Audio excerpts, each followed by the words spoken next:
So I have a couple videos of recipes, but I wanted to do my most recent recipe that I got from somewhere.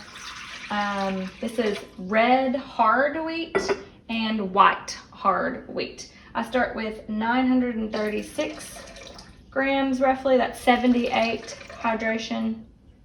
And then sometimes I need a little bit extra. I also wanted to show you my starter. I have two videos, a short one and then a longer one explaining, but basically how I just feed my starter. I keep it in the fridge so that it's ready to go and use whenever I want to use it.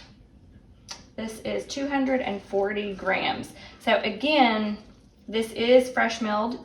I think I have maybe a recipe not fresh milled, but most all of my recipes are fresh milled because we switched a little bit ago.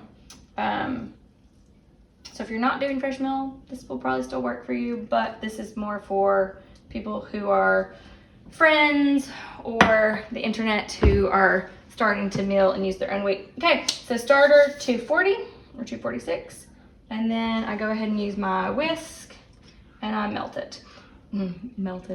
Dissolve it. You can look into if you want.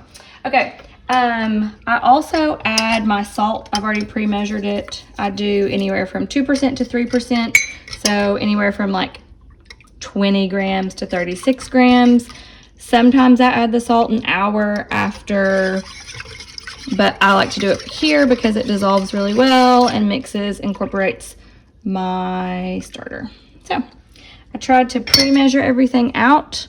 This is 1,200 grams, and that will be to make 2 loaves. There we go. Also, I had a wooden, oh, it looks like it's less now. Why is it less? Well, I may need to add a little bit. Oh, well, we'll see how it incorporates. So I had a Danish dough hook with a wooden handle, but sometimes the stuff can get really stuck, so we let it soak, and you can't let it soak too long because it breaks off. So I now have a metal Danish dough hook, and I thought I didn't need one. I used to make bread without it, but I will say now I'm a believer in Danish dough hooks because this makes it a ton easier. This and my little rubber spatula, which I didn't get out, but man, that thing is so nice to just help incorporate all the flour. Okay, so you just stir it till all the dusty bits are gone, and then I let it sit for an hour. And then after that, I'm gonna let it sit probably 4 to 6 hours, depending on how warm the kitchen is. It's still winter here, so sometimes it might be like 6 hours, but I'll probably take a video at some point, but this is not fancy. I'm just going to leave it like a shaggy mess like this, and then every hour or so, I'll do a couple stretch and folds for the first couple of hours, and then I'll just let it sit, and it will rise about 70 to 80% larger, and hopefully be jiggly when I shake the bowl. And then I roll it up, put it in a pan, put it in the fridge, and bake it whenever I want it, up to a day or two. I can cook it first thing in the morning if I want to, or I can cook it, say a day or two. You can just watch it in your oven depending on how cold your oven is. I've gone up to 3 days, but you have to just watch your oven or watch your fridge, look at it. You can do the poke test. If you poke it and it comes back quickly, you can proof it longer. If you poke it and it sinks in, you've waited too long. You want it to dent in, but not like kind of deflate. So you just cook it when you are ready. But for me, we don't like to wait days. I mix it up, let it sit throughout the day, roll it up into 2 pans with butter, put it in the fridge overnight, and bake it first thing in the morning. But if you're busy, you can go longer, like 24 hours.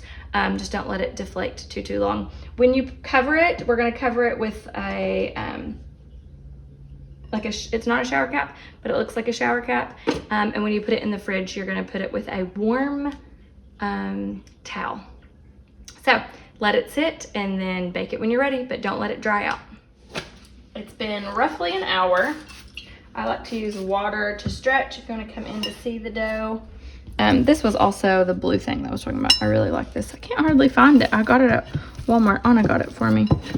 So you don't have to do this. I'm just showing you what I use it for. I scrape, and the kids are not outside, so sorry.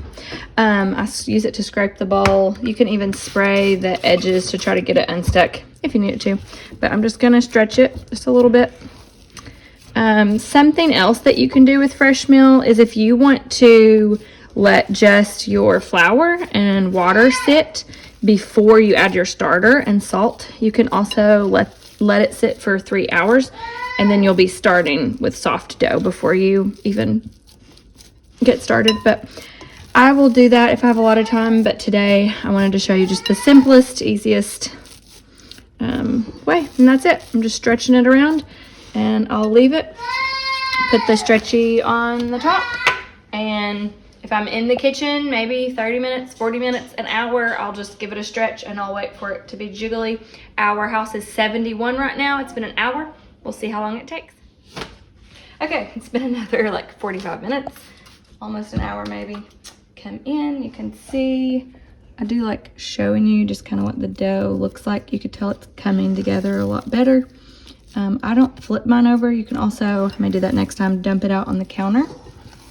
I just give it a good stretch. But yeah, it's much softer. If you let your wheat soak before you do it, then you can start with dough like this. But I don't know that it's necessary. There you go.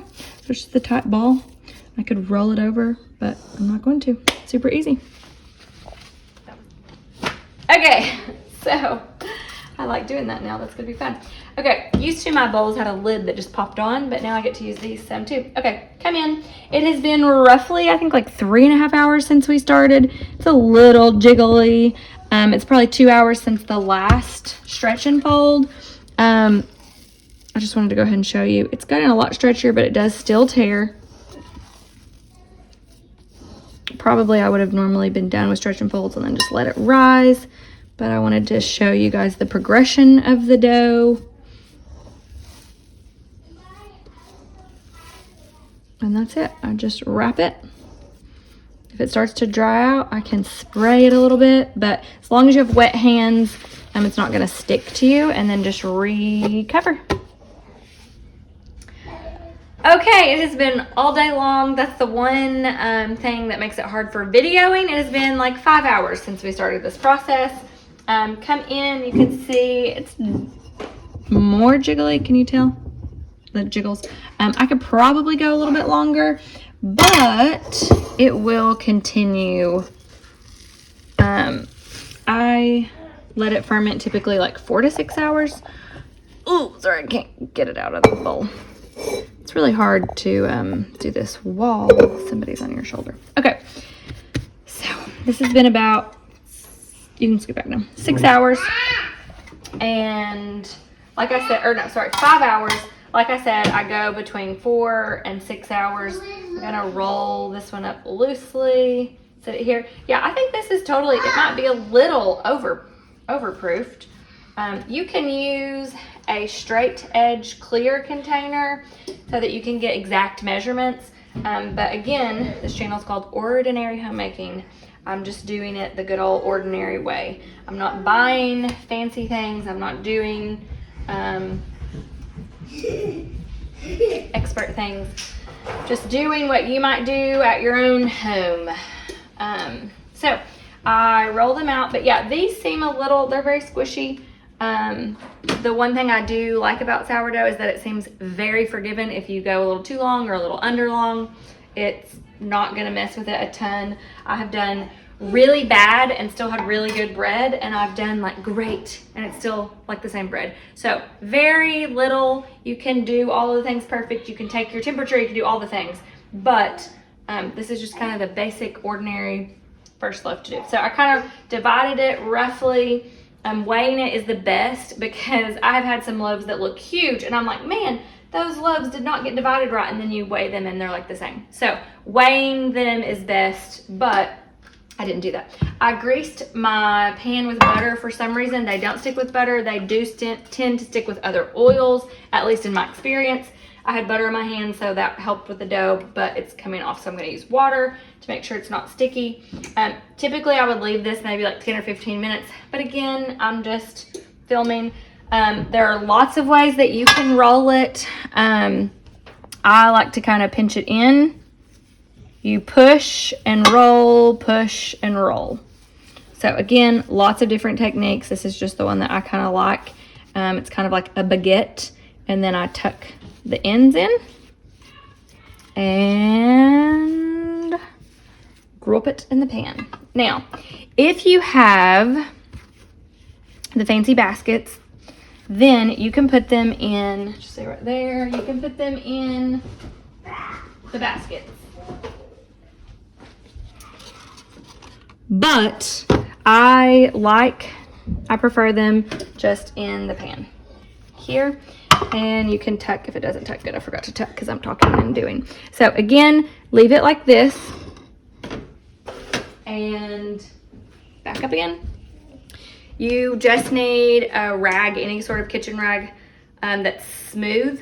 This is like one of the, I think these are like the diaper ones. I also have some fancier ones. I think these are called chef's towels maybe.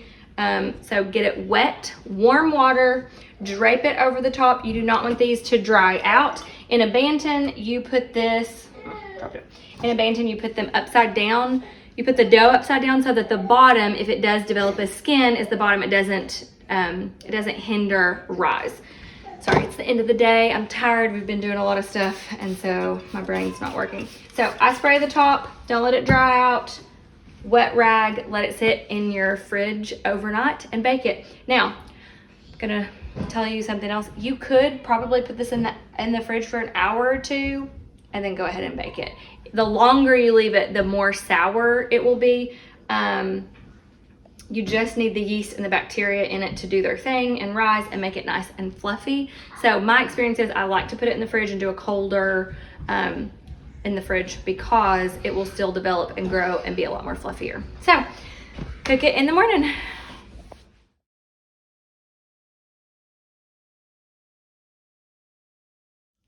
Okay, so we baked the bread at 450 for 22 minutes and then turned it down to 400, baked it for another 20 to 25 minutes until it had a good internal temperature. I go back and forth. Sometimes I use internal temperature and sometimes I don't. My goal typically is like 190 to 200. I think in the beginning it's probably a good idea to measure. Then once you're consistent, you maybe don't have to measure. But yeah, these turned out I think pretty good, and these are red wheat, so they're mainly red wheat. They have a little bit of white hard wheat with them too, but the red will be a little bit more dense. So try them. You can also do it in complete hard white, and then when they're done, I'll just actually I'm taking them with us, so I've got a rag to wrap them, but you can wrap them. We just put them in our microwave unwrapped and then slice it as we need it, or you can slice and freeze and heat up as you go.